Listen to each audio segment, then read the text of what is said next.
Hello, class. This is your first lecture for History 112B. We're talking about world history from 1300 until as far as we can go. I guess we'll try to get to the present. How close we get to today, it remains to be seen. We have a lot of semester to go. But anyway, the first chapter, chapter 15 in your book, is Calamities and Recoveries Across Eurasia from 1300 to 1500. This is a interesting period in history. 1300 to 1500 is after the ending of the expansion of the Mongols that had occurred under Genghis Khan. When the Muslims not when the Muslims, but when the Mongols expanded, they ended up undermining the Muslim states that had expanded out of Arabia and other places from the 7th century up into the 13th century. The Mongols went in through the interior of Eurasia, made it to Eastern Europe, made it into South Asia, and of course they had a heavy impact in East Asia. Now, the Mongols did a number of things. First of all, they helped reestablish contact between Europe and Asia. Europe and Asia had pretty substantial indirect trade back in ancient times. But that largely died off. After the Dark Ages and going into the Middle Ages, that had largely died off. But it was through the Mongols that this had a rebirth. And you had the movement of ideas. It's during this time, for instance, that Marco Polo visited China, and people in Europe learned about East Asia. And they learned about concepts like, for instance, like paper money, that sort of thing. However, the downside of all this movement is that you had people moving, but the other thing that got to move around a lot was disease. In particular,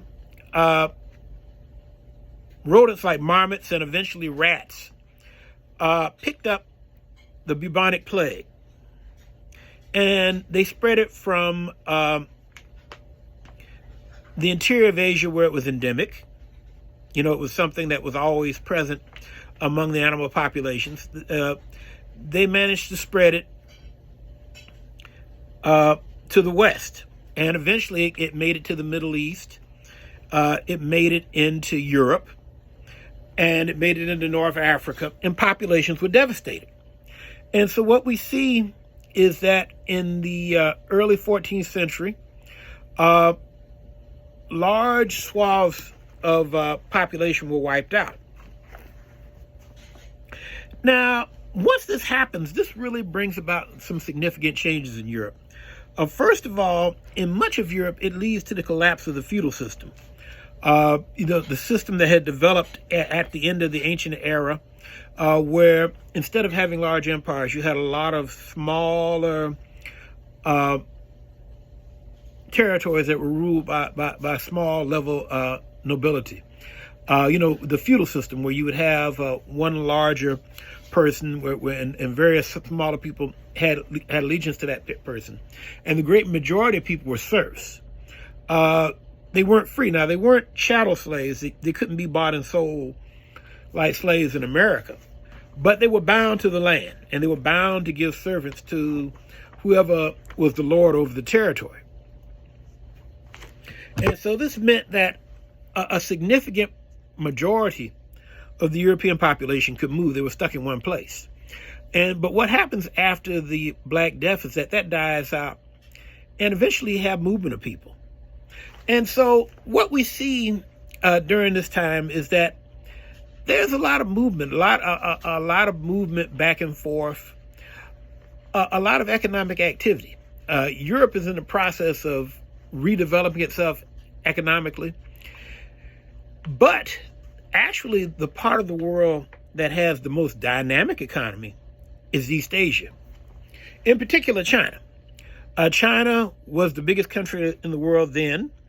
And China's still one of the two biggest countries in the world now. I mean, just recently, India has become the country with the most people. But for most of recorded history, China has been the country in the world with the most people.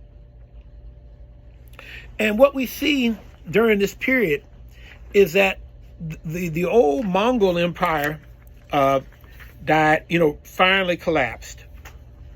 And that allowed a truly Chinese government to take over again. Because, see, the Mongols ruled China, but the Mongols culturally are very, very different. They were pastoralist people, spoke a very different language, and had an entirely different cultural orientation. And so what we see is that the Yuan dynasty, which was the Mongol dynasty, finally fades out during this period. And what we see is that the Ming dynasty, one of the great Chinese dynasties, is able to come back into existence. And China, during this time, really goes into a period of very, very strong centralized government. The founder of the Ming dynasty, who takes on the imperial name of Taizu, he really supports the rural economy, largely because he was originally a peasant himself. He did not come from a royal background. In the tumult that came about with the collapse of the Mongol of the Mongol dynasty, a peasant, like Taizu, was able to become emperor through his gifts of leadership and military skill. And once he became the leader, he was very, very faithful to the peasant tradition. And he worked to develop the rural economy. And as previous Chinese emperors did, he worked to improve the country's infrastructure. China had a tradition of building canals that had gone back many hundreds of years. And he reinvigorated that tradition. Also, we see that he worked hard to maintain China's borders. And the one thing that he did differently that was pretty significant for a period of about 30 years was that he really fostered the development of a strong Chinese Navy. And in particular, he leaned on a Chinese eunuch, a fellow from a Muslim minority in China, who became known as Zheng He, a big, strong guy. He was, a big dude. He was over 6 feet tall. Most people figure he was about like 6'2", 220. Big, solid guy. But he was a eunuch. He had been castrated as a child, and and the interesting thing about many societies is that quite often these traditional societies liked eunuchs as government officials because obviously, since eunuchs had lost the capacity to reproduce, they did not have the incentive to take over and start a dynasty since they could not have children. And so that made them particularly trustworthy. Now, but on the other hand, there were people in the Chinese government, in particular, the government officials, the people who had gone through the traditional Confucian education. They looked down on the eunuchs. But be that as it may, under Zheng He, the Chinese sent out a number of expeditions with really huge Chinese ships, junks. These were the biggest ships in the world, really, until the end of the 19th and the 20th century. Nobody else ever made ships anywhere that big until a little bit over 100 years ago. But the Chinese were doing this back 600 years ago, back, from 1405 till about 1433. And so under Zheng He, the Chinese went all throughout the South China Sea, went into the Indian Ocean, and eventually got as far west as the coast of East Africa. They made it to what nowadays is Kenya, Somalia, a number of other places. The book doesn't mention it, but they actually, the Chinese Navy actually brought back things like giraffes from Africa for the emperor to see, in addition to many people, many local officials going back to China to make contact with the Chinese emperor. And so what we see during this time is that China is really a very, very strong economy. Now, the thing about China is that China viewed itself as is kind of the middle kingdom. And, that makes, if you're in the eastern part of Eurasia, this makes sense. I mean, to the north of China, you start getting into Siberia. It's very cold, very small population. To the west of China, you run into desert. Once again, small population. You go to the south of China, you run into jungle. And, it's a bigger population, but still it's much smaller than China. And so China was far and away the biggest and strongest country in this area. Now, off, east of China, of course, you had Japan. And to the northeast, you had Korea. But far and away, China was the strongest country, within its immediate orbit. India was further away, it did not directly come in contact with China at this time, at least through land. And so, from the Chinese perspective, it made sense for the ships to go out, have contact with people, do trade with folks.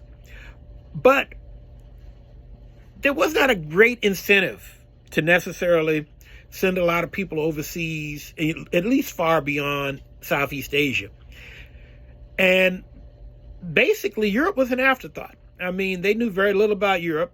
And frankly, as you all see in later lectures, when the Europeans do come in contact with China, they don't really have anything the Chinese want.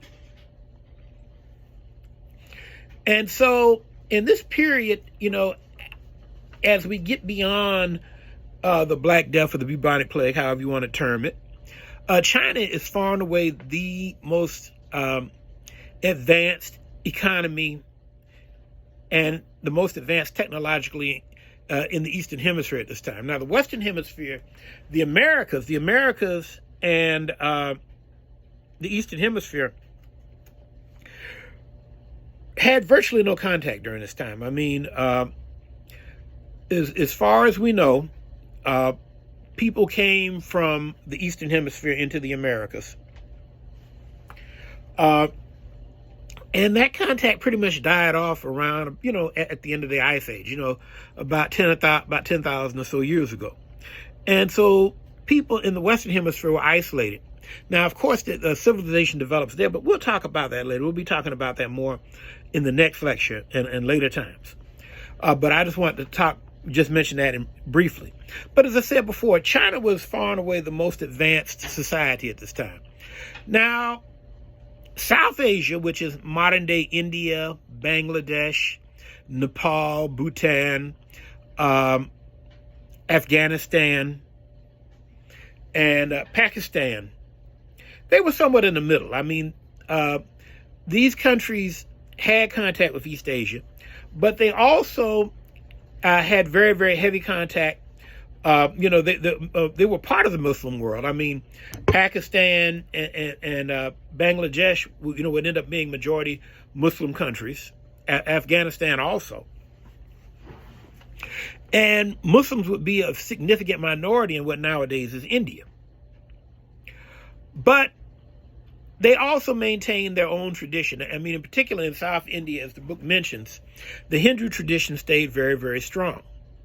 Now, India, throughout most of its history, is not politically unified. And even when it does have a ruler over it, that does not override the fact that India was organized through the caste system.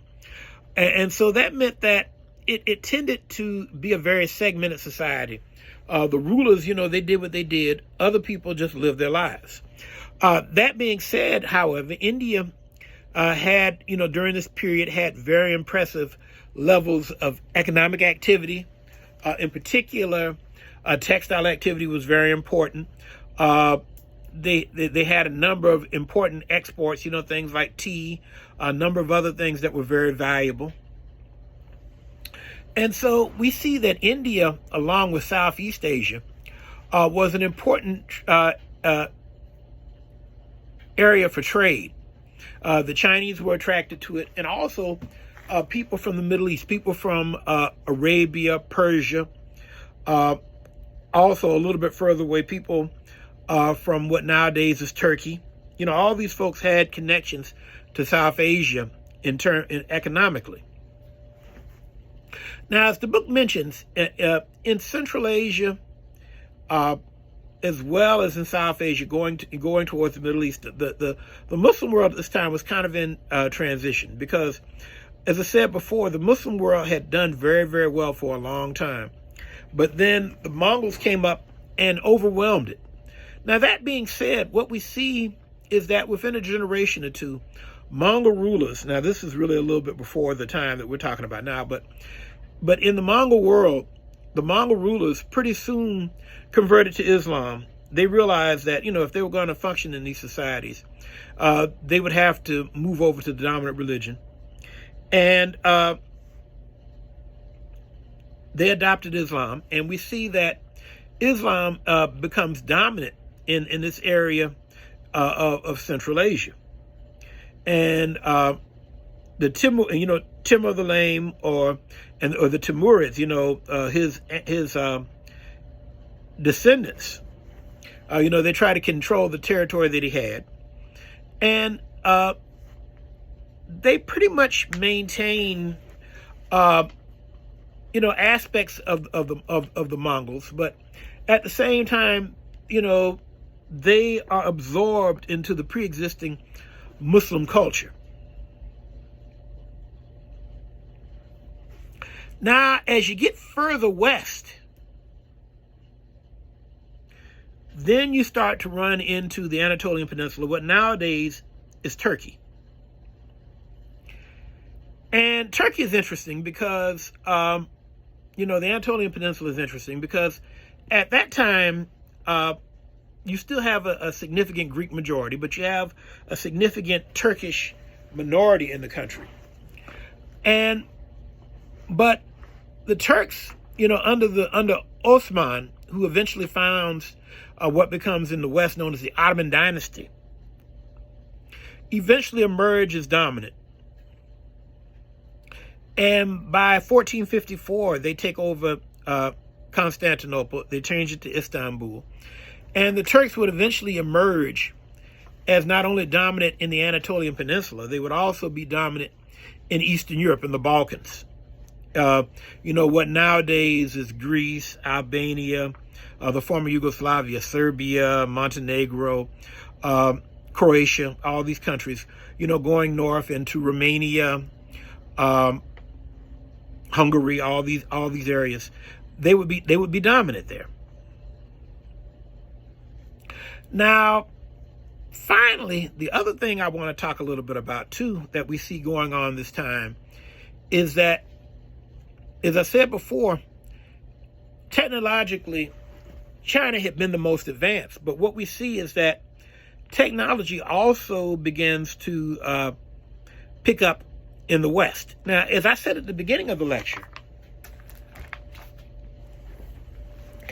the ending of the feudal system, basically the destruction of earlier European society by the Black Death allowed people to move to towns, and it really began to stimulate the economy. Now, the first part of Europe to really get stimulated was the Italian Peninsula. And this makes sense in a lot of ways. I mean, the Italian Peninsula geographically was closest to North Africa. It was geographically closest to Western Asia. And by way of the Mediterranean Sea, they had economic contacts with the Muslim world. And so therefore, it's no surprise that ideas from the East came into Europe by way of Italy.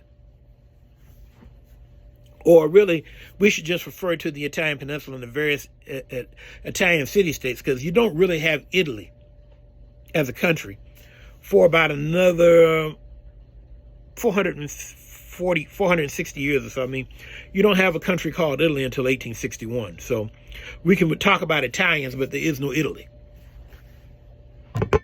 But what we see is that slowly but surely, technology starts coming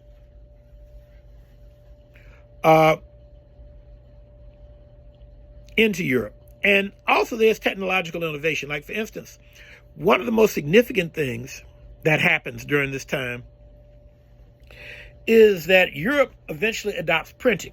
Now, as the authors mentioned in the book, printing, especially block printing, where people just engrave books on pieces of wood and dip that in ink and then printed out books, that had been common in Asia for a long time.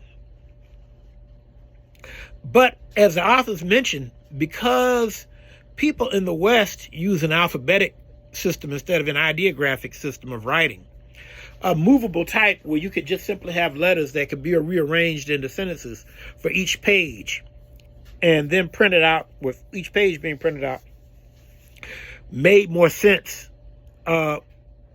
considering how Western languages were written. And what we see is that towards the end of this period,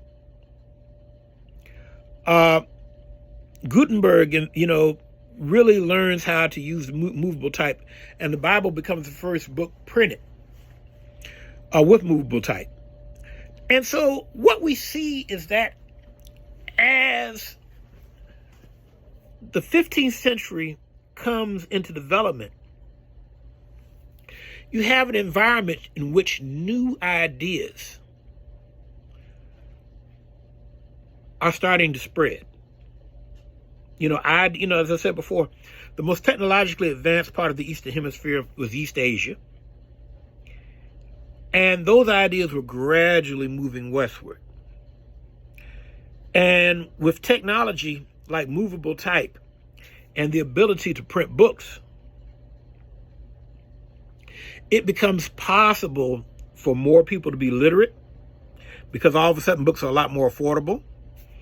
And on top of it, it means that now information can travel more quickly from one area to another area. And so really that's why when we get to the next chapter 15, we're going to talk about all of a sudden this great expansion and the connection between the Eastern Hemisphere and the Western Hemisphere. And really, that's going to be the great movement that's really going to charge the next several weeks of the class. Well, anyway, class, please read your chapters every week. My lectures are usually going to be somewhere between about 25 minutes and maybe 40 minutes at the longest. And basically the idea of my lectures is for you all to get an idea of what are the big picture ideas in the reading assignment. And when I give you guys your study questions, that will help you focus even more clearly on what are the big ideas that I want you to get, excuse me, from each chapter. And so it's really, since this is an autosynchronous class, it's really going to be incumbent upon you all to really read your book well. You're going to have to do a lot of the lifting yourself. My lectures are going to help you focus things. The study questions I give you are going to help you understand what you need to do. But there's no way of getting around doing the reading. You all have to read. If you don't read, it's going to tell on you. And so with that, I hope this lecture is of help to you, and get to reading. Have a great week. I hope this is a great semester. I haven't taught this class in a long time. It's been about 12 years since I taught it. But still, I think it's a great class. It's good to have some world history. I mean, we live in a very complex and confusing world. And the more you know about history in general, the more you will understand, the more informed your view of the world will be. And so this is a great class. It's something that will help you in life if you take the material to heart. See you later.